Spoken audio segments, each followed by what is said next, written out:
When you go back into the history of the Seven Kingdoms, the history of Westeros, you find the roots of the religions and how each one has come to be. The Seven have never answered my prayers. Perhaps the old gods will. Originally, Westeros was the domain of various non-human races, the children of the forest, and they worshipped the old gods, the gods of the trees, the gods of the rocks and stones, of the mountains, of the streams, who had no names. There were no churches or temples, and there was no priesthood, and the symbol of them was the weirwood trees, these white trees with red leaves and red sap, so when you cut them with a knife, they would seem to bleed.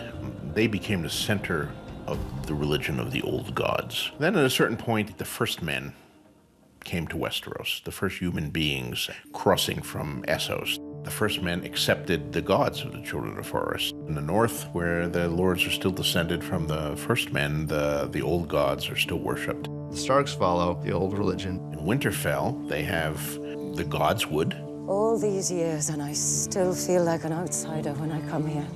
You're not an outsider. I wonder if the old gods agree. It's your gods with all the rules.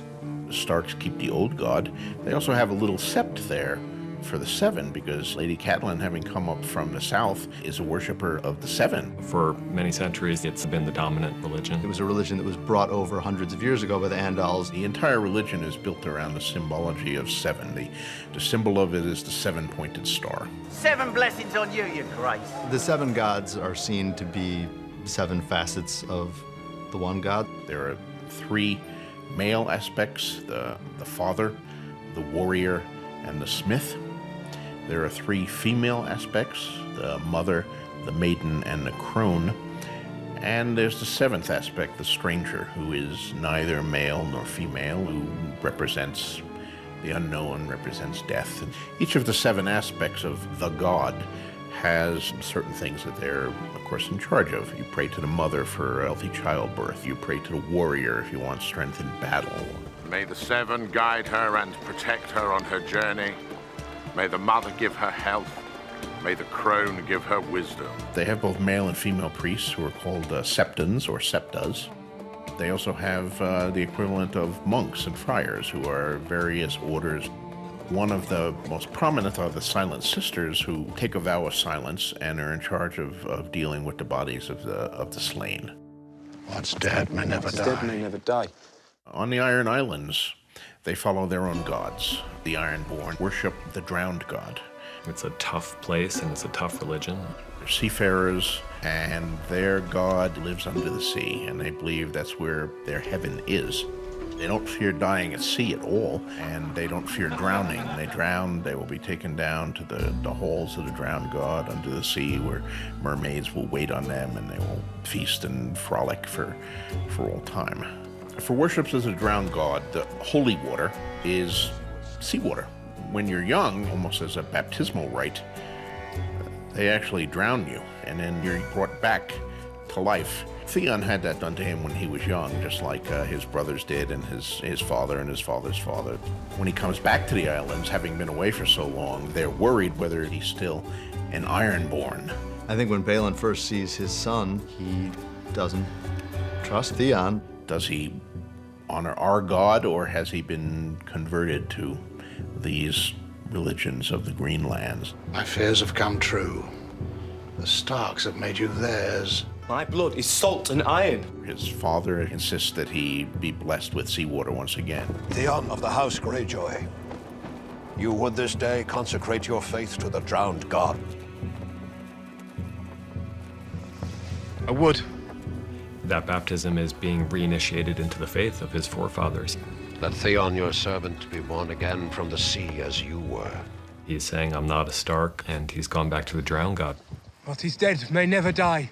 What is dead may never die. The faith of the Lord of Light has been unable to get a foothold in Westeros until recently.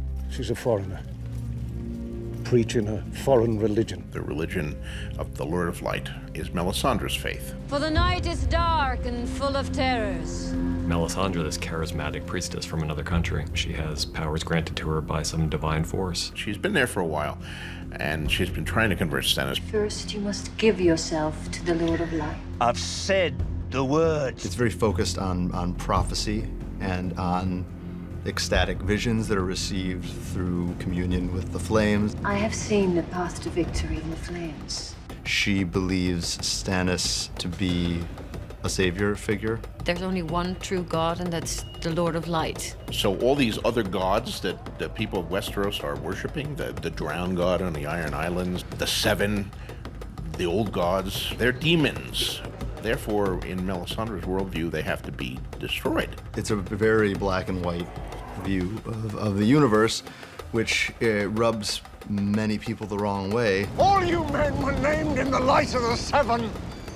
Is this how you treat the gods of your fathers? Part of accepting the faith of the Lord of Light is, putting all of the gods aside. Ultimately, Stannis yields to Melisandre's entreaties and puts the 7 wooden likenesses of the gods of the faith to the fire. So burning the idols is getting rid of the 7 and paving the way for the new god. And of course, it's not just any god, it's a god of fire. He is discarding the gods that he has worshipped since childhood and accepting the red god and giving himself to the Lord of Light. And in return, Melisandre sees that the Lord of Light gives him a token Your sword awaits you. of his role as the prince that was promised by ancient prophecy, and that's the sword Lightbringer. He's able to use the religion as a means to an end, and of course that end is gaining the Iron Throne. The Iron Throne is mine, by right. Lord, cast the light